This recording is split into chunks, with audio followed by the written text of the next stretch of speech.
Anggota DPRD Kota Denpasar, Ketut Sutejo Kumara, mengatakan sudah saatnya masyarakat mengubah paradigma bahwa sungai bukan menjadi daerah hilir atau tempat pembuangan terakhir, melainkan sungai harus dipandang sebagai hulu, yakni daerah aliran air yang bersih tanpa kesan kumuh.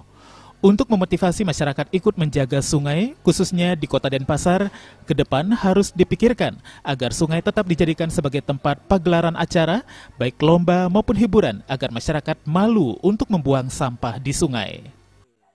Sehingga bisa mewujudkan nantinya sungai itu menjadi hulu, menjadi sumber air yang bersih, dan kemudian nampak pada sungai itu menjadi indah dan lain sebagainya. Nah, oleh karena itu kalau menurut saya hal-hal yang konkret yang harus dilakukan oleh seluruh masyarakat, misalnya satu, memperbanyak aktivitas di sungai, ya. Dengan memperbanyak aktivitas di sungai, entah dia mancing, dibuat sungai itu menjadi indah, sehingga tidak lagi masyarakat yang memiliki pemikiran, pemahaman tentang sungai itu adalah tempat pembuangan. Nah, jadi sudah bergeser. Kepala Desa Dauhpuri Kaje, Nyoman Gede Risnawan, mengatakan wilayahnya terdiri atas banyak sungai yang sedikit demi sedikit sudah dibersihkan.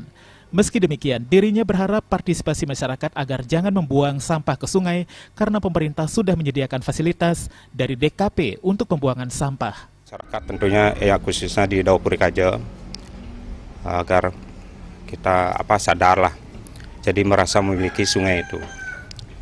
Tentu dengan kegiatan-kegiatan untuk gotong royong, sehingga betul-betul sungai itu menjadi milik kita.